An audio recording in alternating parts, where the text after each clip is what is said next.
When the right people come together at the right moment, when they care almost as much about winning as they do about each other, they can become the best of the best.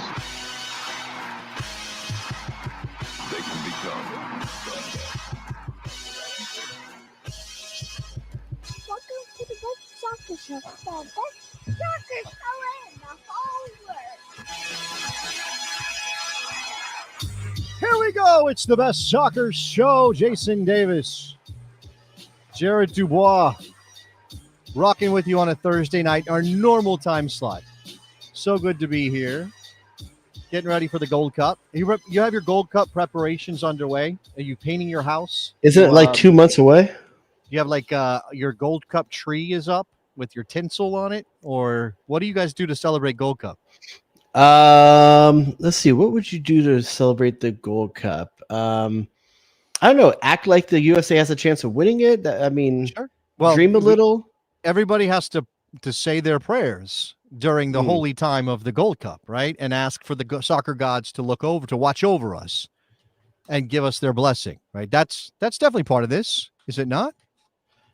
Sorry, I'm writing my new name on my avatar at the same Oh, this time. is very important. Let's all wait for Jared to update his lower third. I don't think I spelled it right. No, there's an E on the end of Jermaine. That's what I thought. There's an E. Yes. Yes. I had the same tag for like a couple weeks in a row. I had to change it.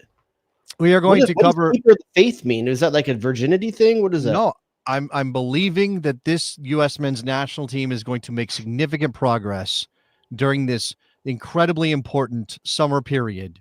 The Gold Cup is coming. The friendlies are coming. We have faith in our man Mauricio Pochettino. He is El Salvador de Argentina. You know what I'm saying? He's going to save us and bring us to the promised land, which is what? I don't know. Quarterfinal appearance in the World Cup next year? I literally thought you were going to say quarterfinal appearance in the Gold Cup. No. Gold Cup, where our level of expectations are. No. We got to do better than that, right? No. So this is what I wanted to do tonight.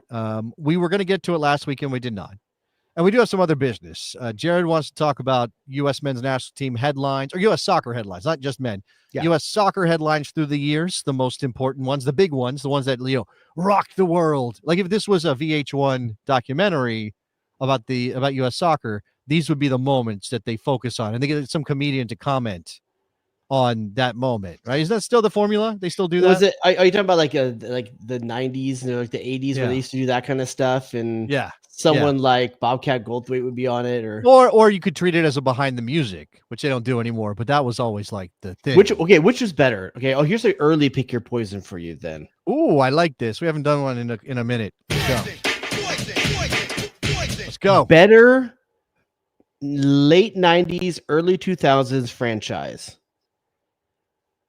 Behind the music from VH1, or Cribs at MTV. Ooh, okay. So Cribs was a guilty pleasure watch, right? For Cribs sure. Was like what does Mark Hoppus have in his fridge? I got to know. And there was a like Cribs kind of started out pretty like, oh, this is actually the place this guy lives, or this rock star lives, and then it became like bits. Everybody started doing bits around like, oh, look at my game room, and they would have done something insane. And it's like, do you really live there? It's like, how many different ways can you call your bed your workbench? That's right. Like, I mean, I'm sure some rock stars lived that way, but like, Crib coming with Pimp My Ride. Would that have been a better one? I don't know. Oh man, I don't know. That was Exhibit, right? Yeah, Exhibit. Right. I don't know. I'm big on brackets today. I kind of want to do a bracket thing with their thing later. I kind of want to do like best MTV VH1 franchise show bracket kind of thing, like. Yeah. I mean, I don't know. I don't know. Does all the Real World Road Rule stuff make it in as a conversation? Sure it does. Yeah, like, it's a huge franchise, like. Yeah, man. Wow. You'd have to I'd have to dig remote deep. Control back in the day. Yeah. I don't know that one stands up. I know you do. I know. Well, so the Singled Out hit hard during my teen years. Oh, the Jesse McCarthy edition. The Jenny McCarthy era was. I don't know. She annoyed me. You did. She annoyed me, but I still, I'm still Celebrity watching. Deathmatch coming in. Beavis and Butthead coming in. I actually just listened to a podcast all about spring break, and they really did kind of lean into how MTV made spring break a thing by like descending upon. How these else places. were you going to get your thong song fix? I mean, we were it was a wild time. We MTV. were of the right age at a magical time. I think that's fair. And you know what makes it different than maybe living now? Now every adolescent kid, no matter what your proclivity, they are basically living in Willy Wonka's. Well, you're going to old man territory. Careful. No, I am going, but I'm just okay. I'm trying to make a point. They all live in Willy Wonka's factory, right? They get to eat whatever they want whenever they want to. I thought you meant short people. Okay. No Oompa Loompa talk. This is just about like having whatever you want whenever you want. Having Snozzberries. it. Now I know in Oklahoma they basically banned everything. Nobody can watch anything naughty at all. I think that's the word in Oklahoma. But you know, maybe we're trending in those directions. But for most of the last 15 or 20 years, you could find whatever you wanted. Yep. When we were growing up, it was an effort. We had to go through, we had to jump through some hoops to see some skin. You know what I'm saying? Like we scrambled channels, or your friend, or you download a GIF and it's just like it's line. I can almost see something. Yeah, you had to wait. You know, we had to learn patience around the old 56K baud modem. You know what I'm saying? And now, so for the record, where did we land? You landed on Cribs or Behind the Music? I think back then I would say Cribs. Now I would say Behind the Music because I'm such a documentary information learning history guy. Like that's my move. Like if I'm on Netflix, I'm more likely to go look for a documentary story than I am. Do you remember a Behind the Music that you liked? Is there one that says jumps to your back of mind? I have a random one that I think of, and I don't know why this one comes to my mind. Yeah. I remember watching one on Romeo Void. I don't know who that is. Who is that? God dang it, what song did they do? Hold on. It is you'll know the song. And I think that if I remember correctly, it had like a sax player was like a big part of it. And it might have been better if we slept together, that one. I don't know that song. Do better if we slept together. Oh, might it be better if we slept together? There was a Behind the Music on this person who I don't know. Never say never. Come on, wow, you know that song. But that guy, I think, was like went deaf in one ear or something like that, and he tragically couldn't play the sax anymore and stuff. I think that's crazy. It was good. I had no idea that was a thing. All right, well, maybe that. And somebody brought up Celebrity Deathmatch. Holden did.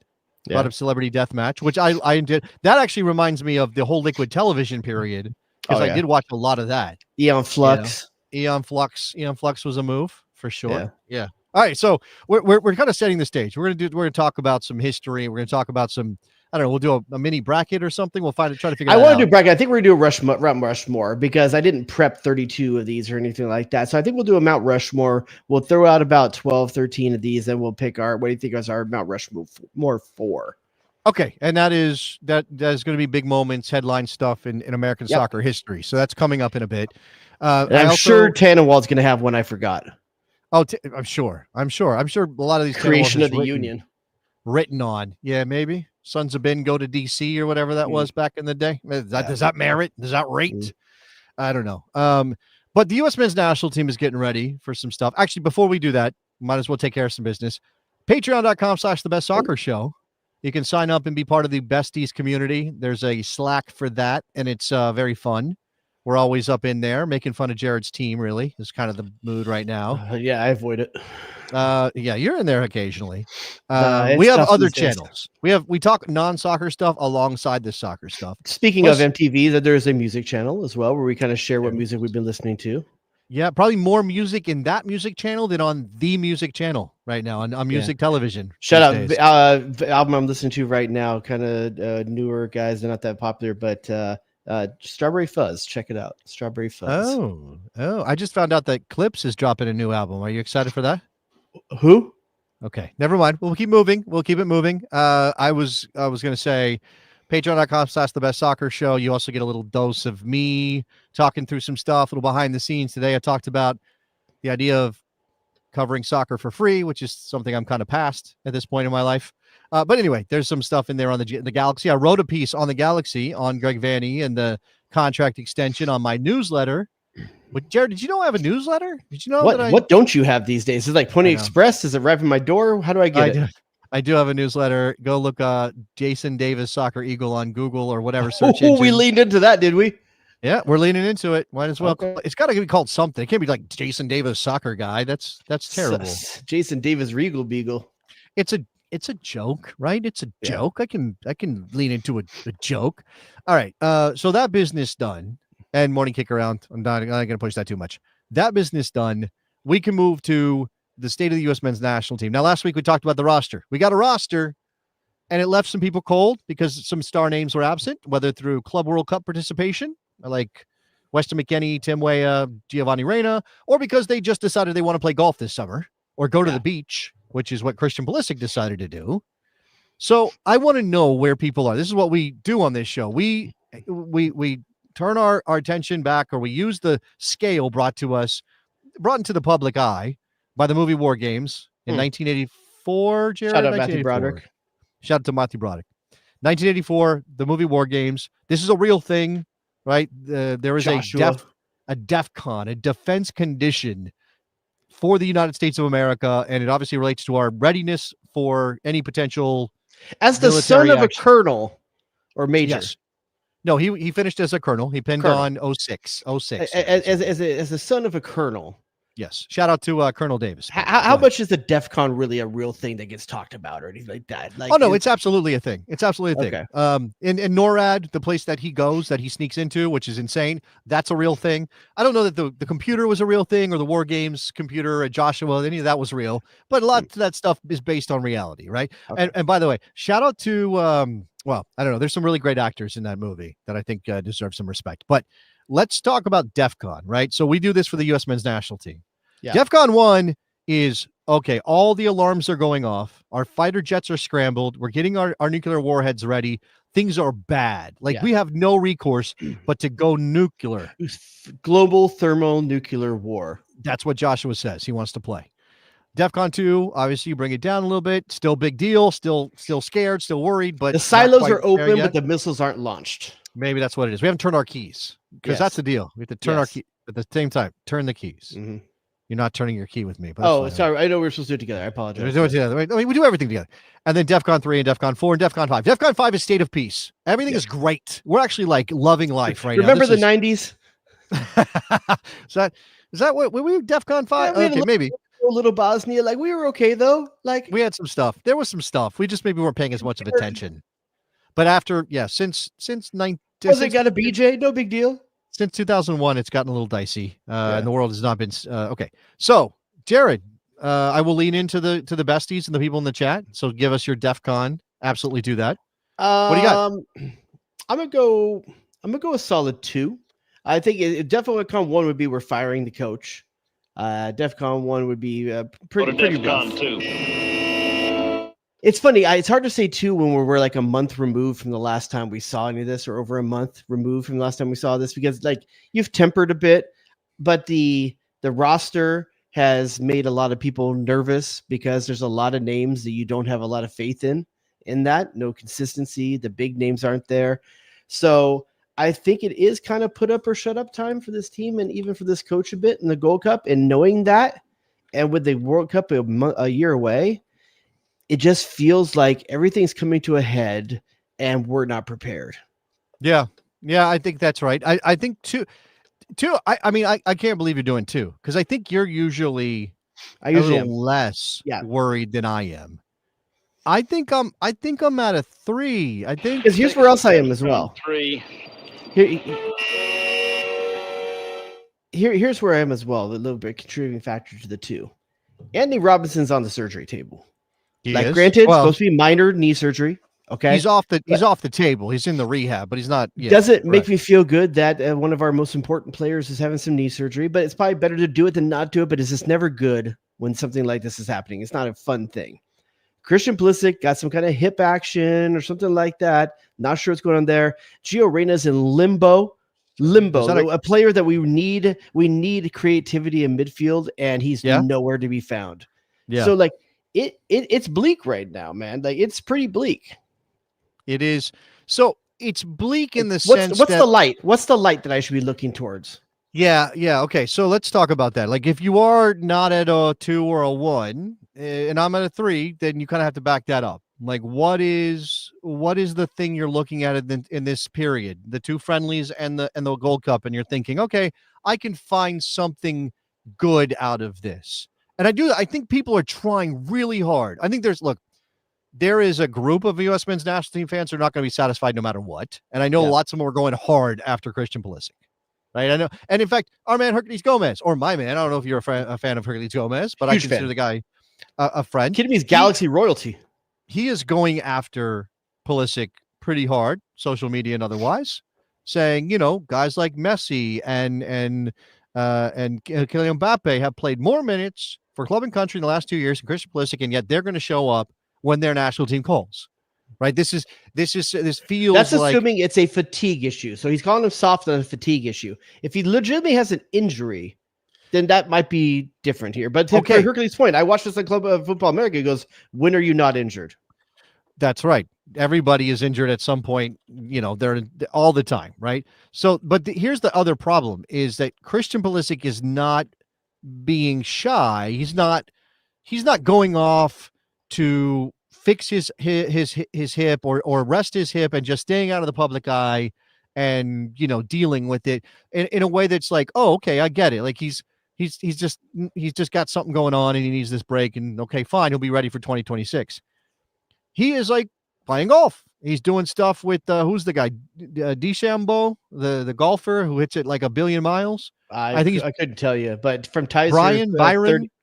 Tyser 3031 in the chat says if he has an injury, why did he start for Milan on their last match day? Makes no sense.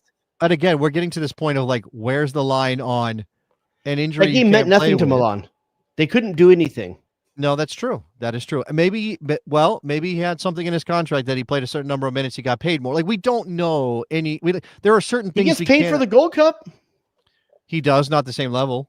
This is the club versus country thing, right? This is the thing about like, and that's a big leap to think that he's on the one game cusp of some kind of. No, you're right. It could be. But but that's what I'm saying. Like, you say that, but nobody really knows for sure, right? And again, this line of, hey, is he injured enough not to play? Well, clearly not if he started for Milan on the final day of the Serie A season. But is he injured enough that if he played in the Gold Cup, in ultimately a tournament that is less important than the World Cup next year, he could do damage that would follow him into the rest of this year and 2026? Right? Can you imagine a time where Clint Dempsey isn't playing in the Gold Cup the year before World Cup voluntarily? Right. But at the same time, like the time where Michael Bradley isn't playing it. Okay, and Clint had some injuries at times, but I do think it's fair to say, show me it's an injury. He just played and started for Milan. What I'm saying is, hold on. What I'm saying, and again, I'm just kind of throwing out some possibilities here. He is a player who has an injury history that is fairly significant. Sure. Right. Okay. But those okay. I don't know that it's fair to throw it out this way. It lets him off the hook. But if you said, would you rather have completely healthy Christian Pulisic for 2026 in the World Cup, or Christian Pulisic now in the Gold Cup that doesn't ultimately matter all that much? There's a reason why I picked Clint Dempsey, and Mike Thomas is getting to it here in the chat. I can imagine a time where Landon Donovan isn't. So Landon Donovan famously took time at times. He did in his towards career. the end. Towards the end of his career, he took a mental health break towards the end of his career, and then got dropped from the national team and didn't get to go to a World Cup when he could have. Right. Yeah. Right. Klinsmann made a statement, and it has been suggested, hey, maybe Pochettino needs to do something similar. Hey, Christian Pulisic, you don't want to show up for the national team when we ask you to play? All right. I guess you're done. I want to go back to your thing is about Christian Pulisic's injury history. Definitely a player that has a history of injuries. But over the last 2 years, I would not say that is the case. And what has been the key differentiator, even he has said, in why he's not been injured as much the last 2 years? Minutes. He's playing. He's getting game minutes consistently. His body needs that. So what we're going to do is we're going to lean the opposite way now. And we're going to say, let's not give you minutes. Let's not give you game time for the next 3 months. And we expect his body to do better. Yeah, I mean, again, there's probably some science behind this. I'm saying it's a bad look. Like there's no denying that this is a bad look. And again, like I said, he's out playing golf. Right now, if he wants to spend quality time with his girl, I guess that means he has to play golf. But, hitting Florida and doing the jet ski thing or whatever he's going to do, because I don't think he's hiding that. Like, I don't think this is like he goes dark on social media for 2 months because he's rehabbing or recovering or resting his hip and has to be ready for next season. And this is the right thing to do for the national team too. He's going to live a social media life like all of these players do. And even though he's not the most engaging person, it's like, well, we got to keep up the brand. So then what does that look like to those of us who care so much about the national team that we want to see every player who gets called up, every top player we can get in the team at any point? When we see him passing and doing what he's doing, that's the problem, right? Yeah, it's just a lot about this is hypocritical, or it's trying to have your cake and eat it too kind of feeling. I'm not sure what to believe, and everything seems to counter the other bit of thought. Like he needs a break, but he says he plays better if he doesn't. Like he says he's injured, but he's out golfing. Like I don't know. None of it lines up. And at the end of the day, it feels, and unfortunately, U.S. soccer recent history has given you a lot of reasons to distrust, and that there's things going on behind the scenes that we don't find out about till later. And this feels like maybe we're snake bit, and maybe we should be giving more credit here than we are. But we can remember a time where players were calling the coach and complaining about playing time and stuff like that, and domestic violence was being used as a poker chip. Like we are not far removed from that U.S. soccer here. Yeah, no, that's fair. And I think what it's tough to know is what Mauricio Pochettino's true feelings are about this. He's not going to go on the record, right? And I don't think he should. No, probably not. Right. Because I don't think you talk about Pulisic, but I think he could be harsher, sterner in talking about the team in general. And then lots of people read his comments after the drop of the roster last week as him sending a message. Hey, your spot is not secure. You've got to show up. He does it in a way, though, that is it's the delivery maybe that softens it, because when you hear him speaking in English, he doesn't have a lot of sort of heat to. I mean, it's not like spitting fire. He's just kind of outlining that you can't come expect to play golf. He did say that, right? He said you can't come and expect to play golf with your boys. And I love the Pulisic's playing golf in the next week. I mean, I don't know how he really feels, because again, he comes from a culture where if your national team called, you showed up. Can I go back to the U.S. men's national team fandom where we were like getting updates on where Fowler and Balogun was having a lunch and like spotting him, and like that was fun. Remember that time? Remember when it was fun? That may be the last time it was fun, when Balogun was making crowdsourcing, they bringing a dual national to our team. I don't know. It hasn't felt that way lately. In the chat, guys, when was the last time you felt following the national team was fun? Like when I watched the women. Sports aren't fun. Being a sports fan is not fun in a general sense, right? In the overall universal picture of being a sports fan, it's not usually fun. If you are a fan who has fun all the time, that means you only root for winners, and I don't like you because you're probably a fair weather fan. You're probably not really bleeding with your club or your team or whatever, right? So I don't know that you can always have fun, but it is clearly, we're clearly in a moment now where the vibes are not great. And that's that's true even with landing the white whale. Like there was not, if you got us in the time machine and we went back 5 or 6 years and you said in 2025 Mauricio Pochettino is going to be coaching the U.S. men's national team, would have laughed in your face. No way, that's not happening. What are you crazy? Well, especially if you even just go back to 2022 with the way this team was coming in, young stars, second youngest team or youngest team at the World Cup. Made it out of their group. A lot of positivity coming out of it. I mean, until a couple weeks later, but coming immediately out of the World Cup, there was a lot of real good momentum about where can this team be in 4 years? Like, if this is how good, mature, where they're playing at right now, and if that could elevate over the next 4 years, and you tell me we're going to get Pochettino, this is a letdown. That's why DEFCON 2. Like, everything is not meeting expectation at this point. And that's rough. Yeah, and then we do that stupid psychological thing where we go, well, maybe we have bad expectations. Maybe we think we're better than we really are. Maybe the United States isn't actually a soccer country. Hey, all you dummies, why are you expecting good things? We only are going to have bad things until pro rel happens, or we end pay for play, or whatever pick your thing that you think will save American soccer. And I don't like those conversations because they go nowhere. Like, even if there's some substance to the idea that if you did this thing, it would be better, you did that thing, it would be better, you're never actually talking about something that can happen in the short term. So we're just going to be stuck here running on the hamster wheel forever. And I don't want to believe that. Like, I want to believe that there's something happening here. So you're asking me for something positive to focus on with this U.S. men's national team. And, I think, it would have been Anthony Robinson, to be honest with you. Like, that's the white bright spot.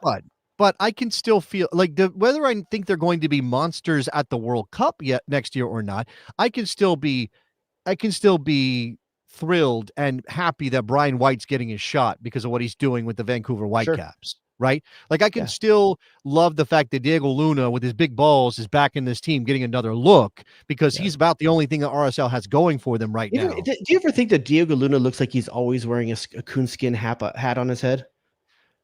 Yes. Like his hair? Yes. It just looks like he's Davy Crockett all the time. Yes. Yeah, that is, yes. 100%. I had not thought about it that way. Yeah. But you're 100% right. Yeah. The best way I can describe that hair. Yeah, I know, like, look, Union fans are going to say, hey, it's so cool that we've got, Quinn Sullivan in this team and product of the club, Jack McGlynn is in this team. I do think Tyler Adams being healthy is something you can hang your hat on for a moment, like get healthy and being ready to play and probably going to be the leader of this team because who else is there to be the leader of this even team? If everyone else is there, he is the leader. I will say that you say that Jedi Robinson missing, like he would be the bright spot. Are you not feeling it for Serginho Dest? I mean, obviously Trinidad and Tobago is a thing. I have nothing to listen. I'm happy he's back, but with Anthony Robinson, we're talking about the bright spot is he may be the best left back in the Premier League, and he's coming off a stellar season. Serginho Dest can walk. That's what we're celebrating at this point. It's a different thing. So I don't even know if it's Serginho Dest of before. Right. That's the thing we don't know. We get to find out. There's a little bit levels here, but I do want to address this one right here from Kevin Bowen. He says the thing is Pulisic isn't going to be sitting in a hospital treating his hip. He's going to be at the lake swinging on a rope and jumping while catching a football, and he's going to post pics. The last part is the part I want to take issue with. Well, that's what I was saying. Do all that, but isn't it tone deaf? Oh yeah, for sure. To post pics, and I know that's the culture that we live in now, and these guys like engagement is everything, but it is tone deaf to go out there and do these things and post the pictures and then expect the fan base to show up, expect the fan base to support you. It's rough. SoFi is going to be empty. Yeah, I mean this is where we're at with this team. And so they have to prove something to us now. Whether or not Pochettino is the right guy to get this out of him, I don't know. Again, I put it at a 3. Maybe I'm being talked into a 2. Once we get some images out of training and we start seeing what they look like and maybe what the energy is, I don't know. I don't know that you can learn a lot through stuff like that. But of course, right, this weekend, some guys have obligations. Brian White's going to be playing in a CONCACAF Champions Cup final. Yep. But lots of these guys are. Yeah, Sebastian Berhalter, absolutely. But a lot of these guys are going to be, doing other stuff for the weekend. And look, if Pulisic was in the team, he could do other stuff this weekend, and then show up for camp. But he's probably going to be doing other stuff next week too. Like he's going to be playing more golf. Maybe he'll be doing more Trump dance. I don't know. If the U.S. men's national team was playing in the city that Christian Pulisic happened to be staying in his off time, do you think he comes to the game? Yes. Yeah, I think so. Yeah, I think so. I look, I don't think he doesn't care. I think he's just a modern footballer. Like, I just think that there's a different level of engagement with the idea of your national team responsibilities for this generation. And I don't think it's just Americans, but definitely Americans are impacted significantly by it. The ones who play in Champions League level clubs and big clubs in Europe, those guys. Like, I do think there's something to that. Right. So we'll see. Again, we'll see. I mean, hopefully we've got Turkey on the 7th. Yes. Yes. Well, we'll see. I don't know, man. But do you want to talk about your Gold Cup news? So on the Gold Cup, caught this before the show. Thought I would bring it to the table. This is going to be it's 3 minutes, so I don't know how much we'll actually get through. And I know Jared is already not enthusiastic about this activity, but I saw that there's a new Gold Cup anthem that has just dropped. So we are going to play Kiss It or Diss It with this song, which is from a guy Kiss It or Pulisic? Kiss It or we can do better than that, I think. Mm. Yeah. What is it? Pump It or Dump It? Is that another one? Kiss It or Diss is good. Somehow, when it comes to soccer anthems, people in charge keep turning to Puerto Rican musicians, which is interesting to me because most of those guys, well, it's not a Waka culture Flame that or Waka Waka Flame or whatever that guy's name was. What? He's Didn't a he do rapper South from Africa? Atlanta. Didn't he do the South Africa? No, what was the name of the South Africa? Shakira did it, but what was the name of it? It was like something like that. You're confusing the rapper whose name was Waka Flocka Flame with the song by Shakira that is Waka Waka This Time for Africa, which was the 2010 World Cup. And what did Fozzie Bear say? He said Waka Waka. Okay, so I mean, listen, they're all degrees here. We have also had a Ricky Martin song for a World Cup, I believe, but this is a Gold Cup song by Luis Fonsi. And if you are like, who's Luis Fonsi? He is the guy that did Despacito. So most of you know Despacito. You've heard it probably a billion times. Here we go. There was a summer where I heard nothing but that. Yes. Luis Fonsi with the 2025 Gold Cup anthem. Are you on Not board? a bit, but my eyes are elsewhere. Okay, I'll tell you that the name, he's going to go fast, and I'm not going to translate it on the fly because I'm not sure that I'm that good. Judging these girls, I might go fast too. Tocando el cielo means touching the sky, just to be clear. Touching the sky. Are you going to translate the whole thing for me? No, just that part. I'm not going to bother. You don't care enough. Is that Machine Gun Kelly behind him? With the hair? The guy with the hair? One shot of the U.S. national team yet. Not so far. I think this is that's how far we've fallen. We can't even make the Fonzie's video. Look, I will tell you that this is inoffensive to me, mostly because I listen to a lot of Puerto Rican music, a lot of reggaeton, a lot of stuff like this. Luis Fonsi is not a reggaetonero. This is not reggaeton like Bad Bunny stuff, or that's Latin trap. We're gonna get into all that stuff, but this isn't like offensive to me. I know some people don't like it. Nate says this is trash. Este basura. Is that what you're saying? I would say it's okay. Like, it's just okay. It sounds like a lot of all issues by playing this. Probably. That's why I'm going to turn it off right now. We only played we only played a little tiny bit. That's the only reason we're turning it off. Yeah. Nate's saying he wants Romeo Void's I Might Like You Better, which I didn't know. Never. How do you not know that song? I don't know that song. You just don't know it because the way I'm singing it. I think that might be true. That might be true. That I don't remember. Like, might it be better if we slept together? Oh, might it be better if we slept together? Don't know that song. Don't know that song. All right. Well, I mean, it might be better than this. I know that song with the iPod. What is that one? What, the U2 song? No. When they put everybody like on everybody's iPod, U2 showed up. No. Yeah. No, I mean, I can't remember what that. Was it Vertigo? Was that the name of that song for U2? I think. Vertigo? No. I think that's what it was called. I don't remember. I just remember that happened, but I didn't have any Apple products at the time, so for me it was not a big problem. Yeah. Anyway, you didn't have the iPod that had the wheel that you actually like put your thumb around and stuff. I did have I had an iPod Touch at one point, which was like the last ones they did before iPods bit the dust. I remember having an iPod video and downloading The Office on it, like back in the day. Wow, that is definitely interesting. You were downloading The Office to your iPod video, watching it on the go. Like you would be. I had a Watchman in the 90s, and this was way better than that. A Watchman. My grandfather had like one of the little handheld televisions. Was that the Watchman? Yeah. Okay. Well, like he had it was like the Walkman, but you could watch it. Yeah, but this was like I want to say this was had a like big antenna. 80s. Yeah, like early, had a big antenna on it. Yeah, I remember I think he did it so he could watch Bronco games. I think that was the only reason he had it to watch. All right, are we going to headlines? Let's do it. Let's do headlines. All right. So here's the thing. I was thinking I have 11 here. Do you want to first just blind rank them one by one as we go through, and then we'll do the Mount Rushmore. Like basically, have you ever watched blind ranking stuff before? Like you ever done that? Where you don't know which ones I'm going to say, but as I do them, you have to rank them based off of what are the things you think I might bring up. Okay. Oh yeah. Let's try it. So you're going to rank these 1 to 11. Okay. This is just my gut. And at the end, you're going to hate yourself for what you end up having as number 1. That's usually the way this happens. Okay. But we'll go at the end and really truly give you a different livery. All right. First one. I'm going to go with 2002 Torsten Frings handball to knock the U.S. out of the World Cup in the quarterfinal. A World Cup. The U.S. made it farther than they had since 1950. Yeah. It did happen on the other side of the world, which I think hurt the reach of that.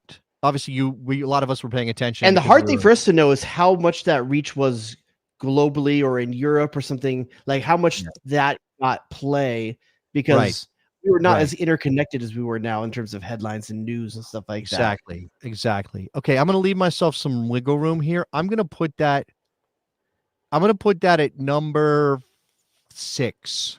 Ooh, I think it's high. Feels low. We'll see. You think it's high? I think it's high. Yeah. So we'll see. Next one. It's a World Cup, man. Beckham signing in MLS. Oh damn. See, now you're starting to wonder what else is in here, right? If that's in there and you probably hadn't thought of that. Oh man. So, but if I can't take spot number 1 right now. That's insane. What if there's something bigger? I'm trying to what could possibly be bigger than Beckham arriving? Yeah, and sometimes it's big because it's a big headline. Sometimes it's big for what it means. I mean, if you're gonna do Beckham, maybe you're gonna do Messi. If you're gonna do Messi, Messi might be bigger than Beckham just because he's a better player than Beckham ever was. But would Messi happen without Beckham? That's a good point. But remember when Messi made his choice and did like the interviews and like it all leaked out, we were like, oh my God, I can't believe this is happening. And it was an interconnected world. Maybe that. Yeah, it's a Nate's point right here. Yes, it is all U.S. related. Everything here is going to be. I'm not choosing like Zidane headbutting or something like that. I'm not doing that. Like I'm just doing basic U.S. based. Right, it has to have some tangential connection. I'm going to say 3 because I'm just not positive. 3 for that. I think you might actually be okay with that number. Let's see here. All right, next one. U.S. men beat Spain in 2009 to end their 35-game unbeaten streak. Yeah. Okay, that was a big deal worldwide in a way it probably wasn't here. And I put, what did I put at 6? I put 6. You put Torsten Frings handball. Yeah, and you can't change it now. It's stuck. That was an incredible Spain team, and they were on that unbeaten run. Oh yeah, and it was a big deal. You can make the argument best national team of all time. I will still go back and occasionally watch highlights of that tournament because that's how much I love that tournament. I would say 5 for that. 5 for that. Okay. And you're shoehorned because of the Frings thing. I get it. You're kind of shoehorned. Next one. U.S. women win the 99 World Cup. Okay, in retrospect, I think that's bigger than it was. I mean, it was agreed, big. And I think that is a context for this too. It's not just how big was that headline. It's like, what did it mean? What did the event mean? You know, 100,000 people at the Rose Bowl to watch women's soccer in '99 was a big deal. Let's be clear. For sure, it was what launched the women's soccer revolution. Man, see, and somebody's gonna accuse me of sexism or something if I don't put this pretty high. Well, here's you listen. It is blind ranking, and I've put you in a tough position here. So, like, I've put nothing above higher than like above 6, like yes, less. I think less that's a problem so far. Yeah, and I don't have any room here, and I can't. What did I say for Beckham? 3. Beckham, you put 3. God, okay, I guess just so you know, what you have available right now at the top is 1, 2, 4. And you've put nothing below 6. I guess 4 for this. Okay, this is bad. 4, here this we is go. So bad. You're gonna get locked into some stuff here. Next up, 1998. Rumors circulate that John Harkes has had an affair with the wife of Eric Winalda. Okay, so on the heels of a 98 terrible showing in 98. Right. This is the captain of the U.S. men's national team being left off the team and rumors swirling. That was not a headline. Harks has affair with what else was not a headline, but that was okay. I'm gonna put that. I'm gonna put that 10. I don't think Sure. that's. I don't No, think that not a ranks. problem. Not a problem. I think Yeah. that's probably a good call to start filling in that back end. No. I want to be clear here. I'm not saying that they were rumors that it didn't happen. Everybody knows it happened. No, at the time, that's the thing. The headline at the time would have been rumors. Yes, at the time, nobody knew that that's why Harks was off the team. Just to be clear. You know me, I'm going to throw some TMZ stuff in here. Of course, yeah. Next one.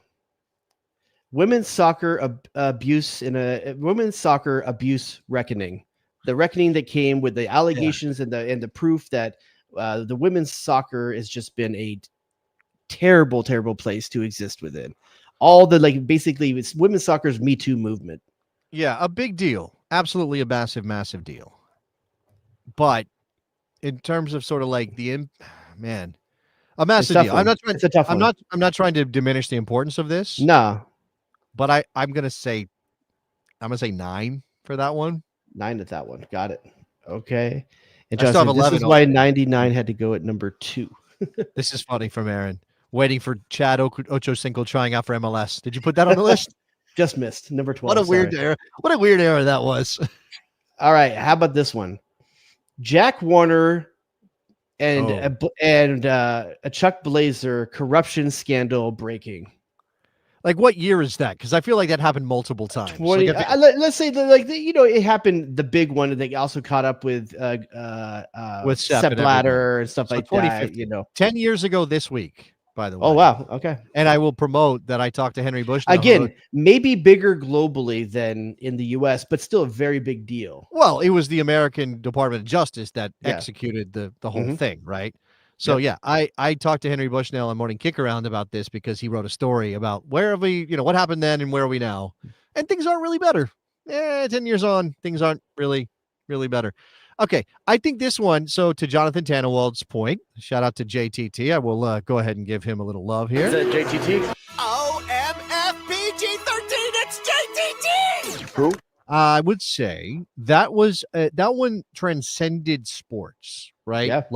That was headline news. And, even if you didn't care about soccer or FIFA, you were like, oh, damn, they went after soccer's governing body who runs the World Cup. And you don't have to have any appreciation for the games to be like, I know what that is. That's pretty big, man. Yeah. What do I got left at the top end? Let's see. You got 1, 2. You got 1, 2, then go to 7. All right, I'll put it at 2. 2. Oh, okay. I don't know what I gotta have at 1. I might not have anything for 1. How about this one? Yeah. U.S. Soccer wins the 1994 bid for the World Cup.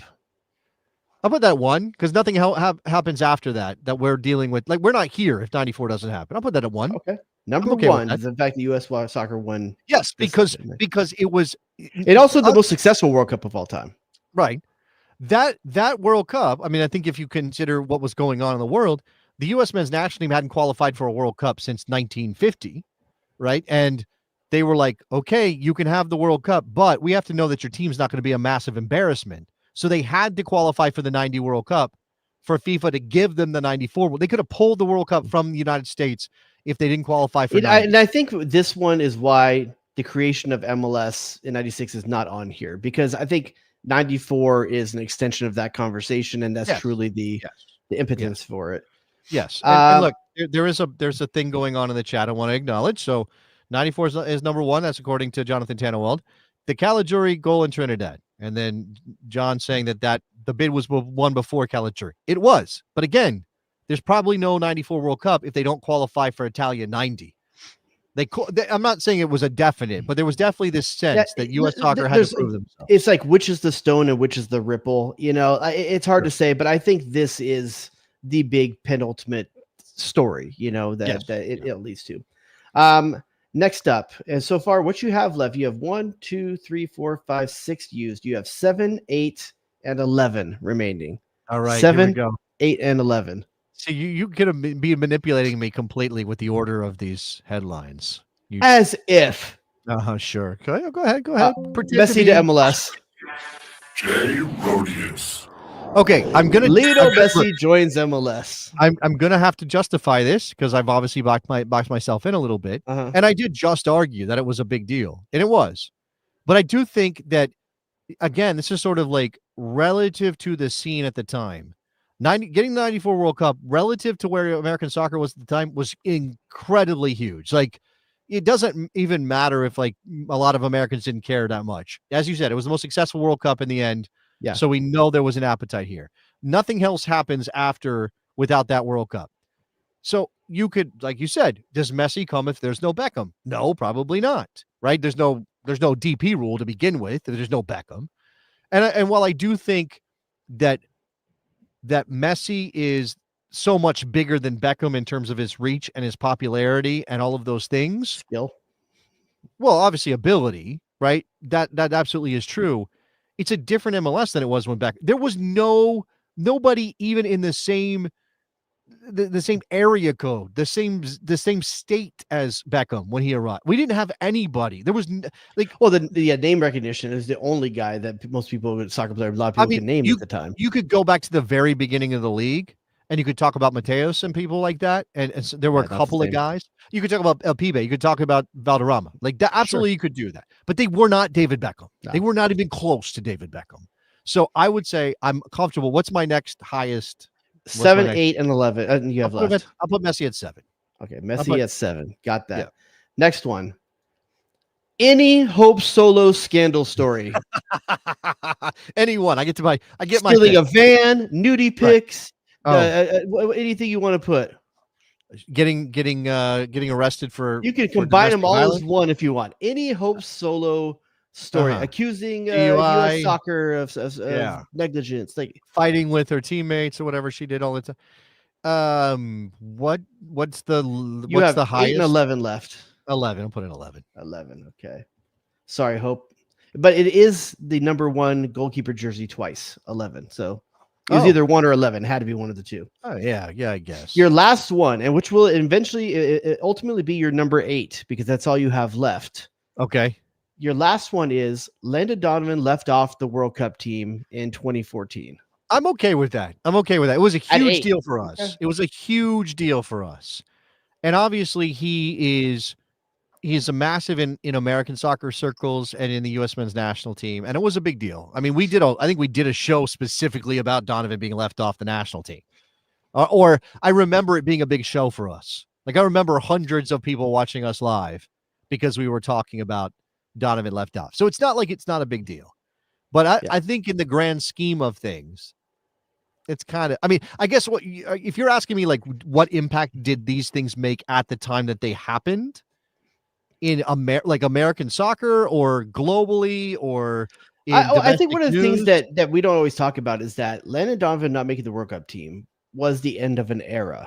Yes. And it was the start of that transition that should have gone quicker between 2014 and 2018, where a lot of players held on for one cycle and that transition was not prepared appropriately, to have the next amount of youth ready to go. And the Landon Donovan off the World Cup team was the end of a very influential and Project 2010 era, Yeah, fair. Dempsey might have been the better player. I know people will argue that. That's fine. And Dempsey certainly had the better European career and therefore the more prestigious career. Right, whatever Donovan achieved in MLS, people always hold it against him that he didn't do a lot in Europe. Fine, that's great. And you can, again, you want to argue that Dempsey's the better player, fine, that's fair. But as you said, Donovan was Braden poster boy. Donovan was U17s or U19s, whichever team that was. He's on the Tonight Show. He was the central figure in Our Way, that video that you talk about all the time. He drinks from water fountains. He became something we didn't have, and he's bleach blonde with a sports bra with his shirt off after he scores at the All-Star game. Like it was just like a different kind of thing. Like it was a fun time. It really was. It was a good fun time. And I think it was very American soccer too that we kind of always had to wrestle with this. Where does Donovan fit? Like, is he good enough that we can be proud of him, or is he like just the best that we've got? And so you kind of have to like be a little ashamed that our best player is a guy who spent most of his career, 90% of his career in Major League Soccer. I think the Everton loans made us feel better about that, though. It did, but he didn't do enough in those loans for it to be obvious that he was like, good enough for us to be like. You have to balance it with Bayern Munich loans that didn't go well. Sure, Bayern Leverkusen absolutely. early in his career, which is rough.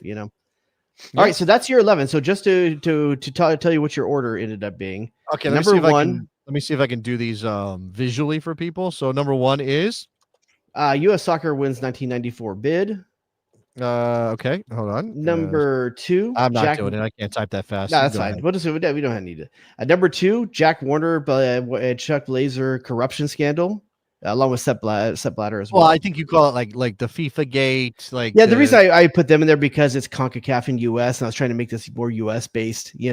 So that's why I kind of centered around them. But it is US based in the sense, again, that the only people that could prosecute that, the only people who could go after FIFA corruption the way that they did was the United States. Because again, I'll reference what Henry Bushnell wrote. The US didn't have the cultural ties to soccer that would prevent a government body, the law enforcement arm of the United States, from going after FIFA. Whereas, anybody else that where soccer's a much bigger deal, they get into this weird place of like, can we really go after FIFA? What if they kick us out of the World Cup? Or this is just too, it's too tricky a political question. It wasn't for the United States at the time. Number three, Beckham signing in MLS. Okay. Number four, U.S. win in 1999. Okay. Number five, U.S. men beat Spain. Sure. Number six, Torsten Frings handball. Too high? You said too high. That's the one, because number seven is Messi to MLS, and I just can't reconcile those two. But then again, it was the first thing I gave you, so it was like this is the hard thing about a blind ranking. Number eight, LD Len Donva left off the World Cup team. Number 9, women's soccer abuse reckoning. See, once again, Torsten Frings should probably be there, and women's being moved up, and women's abuse reckoning, and Messi should be moved up. Number 10, Ronaldo versus Harks, and number 11, Hope Solo. Pick anything. Okay, there's probably some stories we missed. So if you were gonna say though, now all that ranking aside, if you were to make a 4-story Mount Rushmore, are you just taking your chalk 4 you made, or would you move something around here? Because your chalk 4 are U.S. Soccer 1994 bid. Yep. The FIFA Gate scandal. Okay. Beckham coming to MLS and women winning in 99. I think I'd be okay with that list. Yeah, I think I'd be okay with that list. So that means 5 U.S. men beating Spain is on the out. Listen, men winning one game is not as important as the women winning an entire World Cup. Right. And I would, if I could do it again and know what was coming, the U.S. men beating Spain would not be at 5. It would be lower. It'd be lower. Yeah, you probably have Messi up at the 5 spot, and something like that. Yeah. So, and I don't think you're put Beckham and Messi on the Mount Rushmore. It's kind of the same story differently. So I think having one of those be representative is good. And as has been pointed out, so here's Eric. 7 is a good place for Messi's impact because his impact is unknown until he leaves, since MLS has to keep the Messi fans around for him being here to be transformational, which is something like there are still if Miami goes and wins the Club World Cup, that story's not done, isn't written yet, right? Yeah. I would say that some people would still argue with you that Beckham didn't really change that much, that it was underwhelming in the end. I think that's bullshit. No, I think all of a sudden, everybody in the world can name an MLS team. Like that is something that didn't exist in 2006, right? But in 2007, everyone knows who. It's a low bar, but it's still like right now. Can you name a Chinese team in their Super League? You can name a city. But Shanghai Evergrande, is that still a team? They have lots of problems. I can name one in Japan. I can name maybe 2 in the A League down in Australia. Like it is a differentiator. Let's do that. Let's do that real quick. Let's go back and forth. A League teams. Can you do that? I can name Brisbane FC. Brisbane what? Brisbane what? No. Roar. There you go. Hey, you did. You pulled it off. I think that's right. I think that's right. I guarantee you that JTT knows all of these off the dome. all of them. Listen, we can't hold ourselves to JTT standards around here. Like, listen, that's Big J. We're Little J over here. No, that's right. I'm a Melbourne Victory. That's one, right? That's one. Yeah. Sydney FC. I think it's just Sydney FC. Sydney stuff. I think we're both right. I think we got 3. That's pretty good. Oh, That's we're gonna pretty stop good. when it's your turn. Yeah. By the way, well, no, you can go again. Auckland City, it's your Jason turn. says. I don't have. Oh, we're playing. You didn't want to play. Now you want to play? Well, I mean, I like that I got 2 and you got 1. You couldn't match. Let's see. Western Bulldogs. Is that a rugby team? I don't think it's a rugby team. Something I don't know. I think Western Bulldogs is a rugby team. I think I botched that. I don't know. Like, Bondi Beach Bombers. I don't know. Oh, that's pretty good. That's pretty good. All right. John does not remember all of them. Shock. Wow, look at that. Yeah, that means you only named 10. Perth Glory. There you go. That's a good one. Oh, okay. Jackie says, didn't the company Evergrande collapse? Yeah, that's what I'm saying. I don't remember because things got really. That's one of the Chinese teams I named because Evergrande was a company, and yeah. Western Bulldogs is Aussie rules. Okay, god damn it, not rugby, Aussie rules. Should have known better. Different. No, I'm just kidding. Do you like Aussie rules football? Aussie rules are the ones where the guy go like when they like the referees like they do the point thing. I think they stopped wearing the brimmed hats, which got me very upset because they used to wear brim. Now they just wear ball caps. Now they used to wear the brimmed hats. They used to go like this. What is the thing when you watch an MLS game that if you didn't know the names of the players or anything like that, the scores and the teams, all the jerseys were like, what would let you know you're watching an American team or American MLS game rather than somewhere else? Like, wow, that's for example, I know that's Aussie rules because the way the referees point. I Okay. know a football game because there's cheerleaders or something like that. You know, like what is it that at MLS? You need the cheerleaders to tell you that if it was NFL versus like NFL Europe. I like see. That. You know, I don't know. You know what I mean? Like, but if you were watching an MLS game on mute and like you couldn't see any of the names of the jerseys, it's like think of it like 1998. Everything's fuzzy, no high definition. Well, I do think there's an interesting experiment that if you could pull it off would be fascinating. I don't know that you can because you got to get rid of those variables, right? You have to get rid of like no scoreboard on the TV factors. Like if you could turn every player into a silhouette or something, or faceless, and then have people watch the games and say, "What league is this?" Could they? I mean, in 1998, it would be the fact of shootouts at the end. That would be the giveaway. Well, you know, that would definitely be a thing. I think there were logos in the middle of the field for a while, so that might have been a giveaway. You know, ball boy. We had ball boy. Never mind. This ball boys are. What was the soda that was big back in the early days of MLS? That was Sierra Mist. Sierra Mist was everywhere, right? That's how you would know. Sierra Mist on the billboard. Yeah, that's probably a good shout. Lots of Sierra Mist. Yeah, man. Like, what do they have that we don't? Or like, what do we do? Is there something about what they did? The trainers to come on the field. No magic spray. We don't do magic spray. No, yeah, not really. That's what we do. I guess it happens. Man, I don't know. If the referee saying but or whatever they say now. However, wait, are there other leagues announcing their VR results now? Yeah, in certain circumstances, yes. That is happening. I think I just saw it in England, maybe with the championship playoff final, maybe. I don't know. I don't know. Yeah, I mean, there were cheerleaders back in the day too. I mean, that would have been a good giveaway, like back in the day, because there were cheerleaders. Crystal Palace. What about mascots on the side of the field? Is that just an American thing? Nah. Well, on the side of the field, do we still like you can see Cosmo with the Galaxy, like on the really? Yeah, you can see him. I thought you were gonna say Frankie Hayden. That weird San Jose earthquake thing. What is it? It's a what's it? I don't know. Beckham got in a fight with it once. I remember. Oh, I remember that. The next Sports Center thing. That was pretty good. You should have put that in your headlines. That's a pretty good moment. That's a pretty good MLS moment. Yeah, this is not true anymore. But the clock used to count down from 45 instead of counting up the way it's supposed to, or the way we had a lot of things that made us unique back in the day. We've gotten too homogenized now.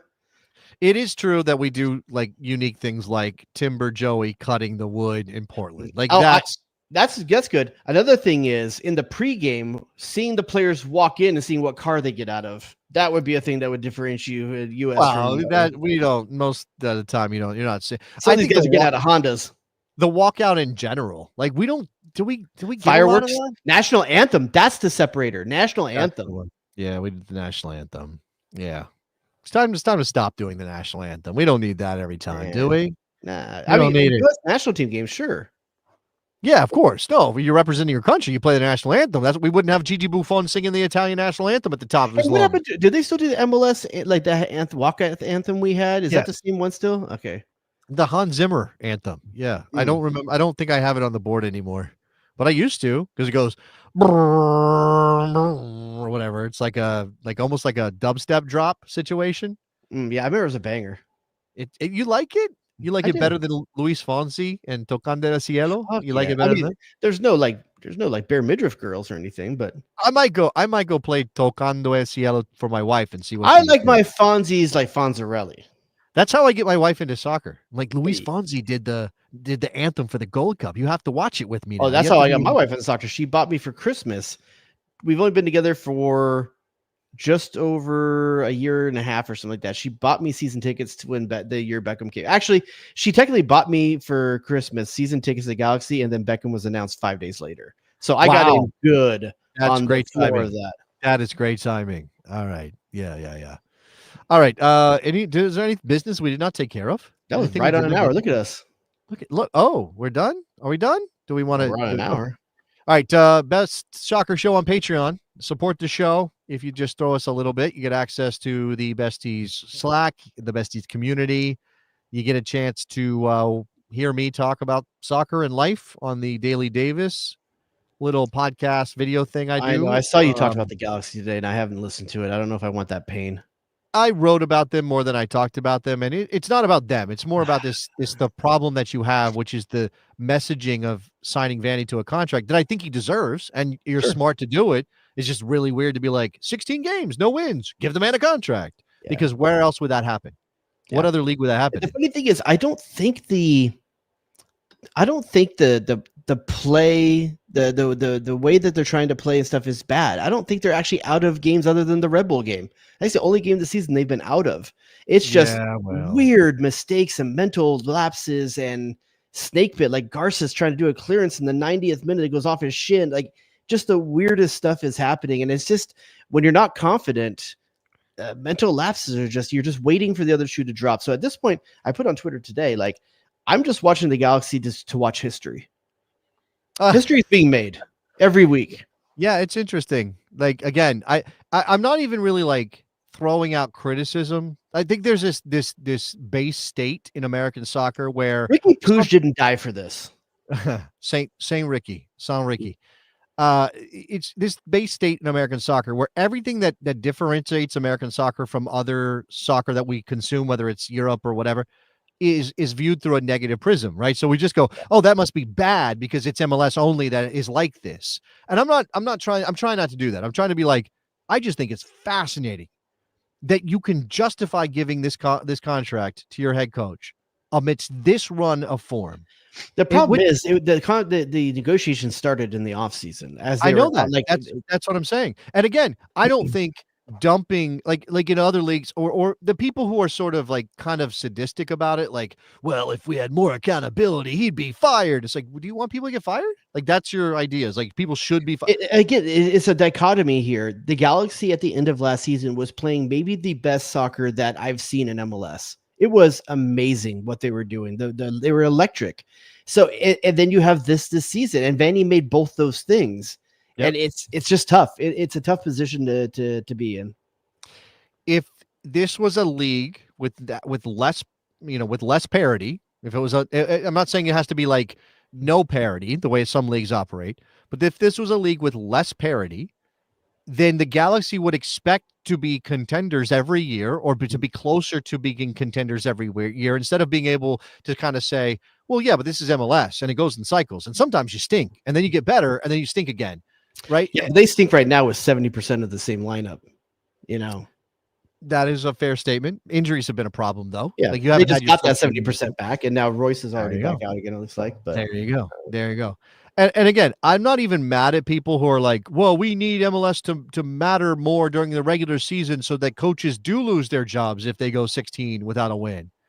If that's your opinion, fine. Like I get it. Like we want, and because the idea would be the league is better for that, right? Teams are more anxious to play good soccer because they don't want to miss the playoffs or not being able to play for a title, or in the case, if you had relegation, that obviously would be the thing that you're trying to avoid, and you grow the accountability, and then presumably the soccer gets better. And maybe that's true. Maybe I think probably it's true, but it's just fascinating to me that we have this kind of weird dynamic where it's like, well, pro rel's not happening. You can debate why and be mad about it. And because pro rel is not happening, it's not like there's no accountability. The accountability is just different. It comes in a different flavor. As mad as I am, and as long-term as a Galaxy fan I am, the dude's on a free roll this year. There's nothing he's going to do that's going to get him fired this year. And like I said, in divorce talk, it's cheaper to keep her right now. Like, you just signed a contract, whether you should have or not, you did. So to get yourself out of it now is going to be worse financially than just sitting back, waiting. And if next season, if it's like this, you probably make a move. But you give Kuntz another offseason, you get Ricky Puig back in healthy, and you judge him by next season. This was always going to be a free roll for him the way this started. Yeah. And maybe this is the thing that kind of shames MLS into being a little bit better with the rules, or a little bit freer with spending. Not a good look. It's definitely not a good look. Okay, again, go support us and give us reviews. I think we're almost at 300 with this iteration of the Best Soccer Show on iTunes or on Apple Podcasts. The old one had like 500, 600 something, but we had to start over. So we need you to come out and give it. I think the last review was like a year old and it was bad. Somebody didn't like us. What? Somebody was negative. We didn't talk enough soccer for this guy. He was very upset at us for not talking enough soccer. So somebody give us an Apple Podcast review and it was Johan Tannenbold. Yeah. Maybe it was. Also, just like I would like one person to sign up for the newsletter before I go to bed tonight. So that's Jason Davis Soccer Eagle. Go find it. Just type that into Google. You'll find it. It's a ghost.io page. It's there. All right, Mr. Dubois. Anything else for the people? I'm going to eat some pollo asado, baby. Oh, pollo asado. Okay, we'll talk to you guys later. Bye. Tocando el cielo. Bye.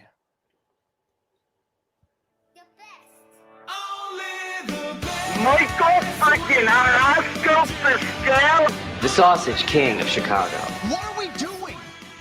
Go to DEFCON 2. So feel respect for the Gegner.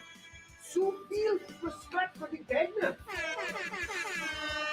Calm down, Greg. It's soccer. It's soccer. The horror show. WNBC. WNBC. Duh and or hello. Morgan has done it! I think I'm starting to like Cincinnati. Get to the chopper! Jay Rodius.